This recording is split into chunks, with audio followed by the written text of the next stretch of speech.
ఓం హ్రీం భైరవి క్లాం హ్రీం స్వాహ. నమస్తే. చాలా మంది మీరు చూస్తుంటే జ్యోతిష్యం చెప్పేవాళ్ళు శని గురించి, రాహు గురించి ఒక్కొక్క 1 అవర్ మాట్లాడతారు. గ్రహం గురించి మాట్లాడతారు. కానీ ఇది జ్యోతిషమా? జ్యోతిషం గురించి 1 అవర్ మాట్లాడడం కాదు, మన లైఫ్ లో జరిగిన విషయాలు చెప్పాలి కదా. ఇప్పుడు మీరు ఒక జాతకం ఇస్తారనుకోండి ఒక జ్యోతిష్యుడికి. తను మీ జాతకం చూసి ఫస్ట్ మీ లగ్నం ఏదిని కనిపెట్టాలి. ఎందుకంటే ఒక రాశిలో చాలా మంది పుట్టి ఉంటారు కదా. ఇప్పుడు న్యూమరాలజీ చెప్తూ ఉంటారు కదా, న్యూమరాలజీ ఎందుకు అక్యురేట్ కాదు, నిజం కాదు అంటే, ఒకే డేట్ లో చాలా మంది పుట్టి ఉంటారు, ఒకే రాశిలో చాలా మంది పుట్టి ఉంటారు. మీ ఇండివిజువాలిటీ ఎక్కడ ఉందంటే మీ లగ్నంలో. ఆ లగ్నం కనిపెట్టాలంటే పాస్ట్లో నడిచిన కొన్ని సంఘటనలు చెప్పి మీలో మీ లగ్నం ఏజిని కనిపెట్టి పాస్ట్లో సంఘటనలు అంటే ఒక దశా పీరియడ్ నడిచేటప్పుడు చాలా పాసిబిలిటీస్ ఉంటాయి, ఇండికేషన్స్. ఈ టైం పీరియడ్లో ఇన్ని సంఘటనలు నడిచేట అవకాశాలు ఉన్నాయి, మీలాంటివి జరిగాయా అని అడగాలి. అలాగే జాతకం జతలోనే అరచేయి రేఖలు లైన్స్ అన్ని కంపేర్ చేయాలి. ఇవంటే వెస్టర్న్ పామిస్ట్రీ లాగా హెడ్ లైన్ ఫేట్ లైన్ అలా కాదు. ఇండియన్ పామిస్ట్రీ వేరే రకంగా ఉంది, చైనీస్ పామిస్ట్రీని ఒకలాగా ఉంది. ఇవన్నీ కంబైన్ చేయాలి, ప్రశ్న శాస్త్రం చూడాలి. అవన్నీ చూసి అప్పుడు మీ లైఫ్లో నడిచిన పాత ఈవెంట్లు చెప్పి లగ్నం చూసి ఫ్యూచర్ ఈవెంట్ చెప్తే మనకు నమ్మకం వస్తుంది. ఇది ఫస్ట్ విషయం. రెండోది వచ్చేసి మనం పరిష్కారాలు చెప్పేటప్పుడు పెద్ద పెద్ద పూజలు, హోమాలు, కాస్ట్లీ జెమ్ స్టోన్స్, కరంగులి మాల, తర్వాత రుద్రాక్షలు చెప్పడం కాదు. ఇవన్నీ జ్యోతిష్యంలో లేవు. జ్యోతిష్యంలో ఎన్నో విషయాలు లేవు. కాళసర్పం దోషం గురించి లేదు, అలాగే కుజదోషం గురించి కూడా ఎన్నో గ్రంథాల్లో లేదు. బృహత్పరాశర ఓరాశాసనంలో చెప్పిన రెమెడీస్ ఏంటంటే మంత్ర జపాలు, దానం అది మీరే చేసుకోవచ్చు, ఎవరైనా చేసుకోవచ్చు. దానివల్ల మన కర్మలో దృఢ కర్మం, అదృఢ కర్మం, ప్రారబ్ధ, సంచిత కర్మంలో కొన్ని మాడిఫికేషన్, కొంచెమే మనకి ఉన్న ఒక ఛాన్సెస్, దాన్ని ఆ రెమెడీస్ చేయడం వల్ల మాడిఫై అవుతుంది కర్మ. అప్పుడు సంఘటనలు చేంజ్ కావచ్చు. అది ఒకటే ఈ పరిష్కారాలకు ఉన్న అర్థం. సో ఇలా చెప్పాలి, కానీ కాస్ట్లీ పూజలు చెప్పి డబ్బు తీసుకోవడానికి జ్యోతిషం చెప్పడం కాదు. సో నిజమైన జ్యోతిషం ఇలా ఉంటుంది.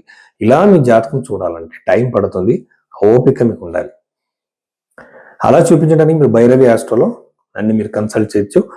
జాతకంని టైం తీసుకొని చూసి మీ దగ్గర నేను మాట్లాడతాను. 2026 ఏప్రిల్ నెలలో ఈ తులారాశిలో పుట్టిన వాళ్ళకి పాజిటివ్ నెగిటివ్ ఏం విషయాలు ఉన్నాయి దాని గురించి మనం చూద్దాం. సప్తమ భావంలో ఉన్న శుక్రుడు ఖచ్చితంగా మీకు పెళ్లి యోగం ఇస్తాడు. మీరు ఎక్స్పెక్ట్ చేస్తున్న ఒక ప్రపోజల్ రావచ్చు, మీరు ఇష్టపడుతున్న ప్రపోజల్ రావచ్చు. ఎంతో మంది ప్రేమించి ఉంటారు, ఇంట్లో ఆ లవ్ మ్యారేజ్ ఒప్పుకోరు. అలాంటి సిచ్యువేషన్లో వీళ్ళకి ఈ టైం పీరియడ్లో ఫ్యామిలీ వాళ్ళు ఒప్పుకునే ఛాన్స్ ఎక్కువగా ఉంటుంది అనమాట. సరే మా ఫ్యామిలీలో ఒప్పుకోవడం లేదు సార్, ఏం చేయాలంటుంటారు. వాళ్ళకి ఈ టైం పీరియడ్లో ఖచ్చితంగా ఒక శుక్రుడు వల్ల ఈ అవకాశం ఉంటుంది. ఇప్పుడు ప్రపంచం చేంజ్ అయింది. ఈ టైం పీరియడ్లో పేరెంట్స్ ఒప్పుకునే ఛాన్సెస్ అధికంగా ఉందన్నమాట. మ్యారిటల్ లైఫ్లో గొడవలని క్లియర్ అయ్యి చాలా మంచి ఒక కంపాటిబిలిటీ, ఒక ప్రేమ దొరికే అవకాశం ఉంటుంది కపుల్స్కి. 3rd లార్డ్ 6th లార్డ్ వచ్చి నవమ భావన ఉండడము, విదేశంలో ఎవరెవరు జాబ్ చేస్తున్నారో వాళ్ళకి కొంచెం ఇష్యూస్ వచ్చే అవకాశాలు ఉంటాయి. అలాగే విదేశీ జాబ్ ట్రై చేస్తున్న వాళ్ళకి ఇష్యూస్ రావచ్చు. జతలోనే అప్పులకి సంబంధించినట్టు తండ్రికి మళ్ళీ మీకు మధ్య గొడవలు రావచ్చు. అలాగే ఇది ఇంకొక ఇండికేషన్ ఇస్తున్నది ఏంటంటే, ఒక లాంగ్ జర్నీ, ಯಾವುದೋ ఒక టెంపుల్కి మీరు వెళ్ళాలనుకుంటున్నారు చాలా రోజుల నుంచి. ఆ టెంపుల్కి, ఆ ప్లేస్కి మీరు వెళతారు. దూరంలో ఉన్న టెంపుల్, హైట్లో ఉన్న ఆ టెంపుల్స్ యూజువల్గా వెళతారు అనమాట.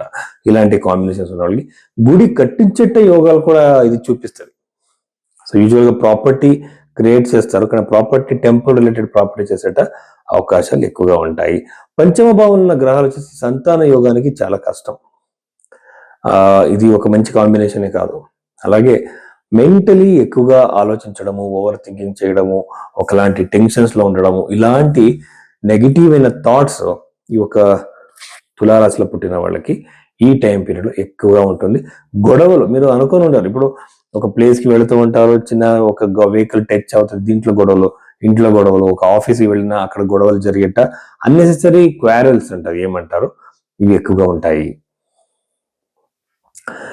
దశమ భావంలో ఉన్న గ్రహాలు చూస్తుంటే ఖచ్చితంగా మీకు కెరియర్ రిలేటెడ్ సక్సెస్ ఉంది, జాబ్ దొరికే అవకాశం, కొత్త జాబ్, ప్లేస్ చేంజ్ కావచ్చు. ఎన్నో రోజుల నుంచి నేను ట్రాన్స్ఫర్ ట్రై చేస్తున్నారు సార్, అది కాలేదు అంటే ఇప్పుడు అయ్యా కావచ్చు.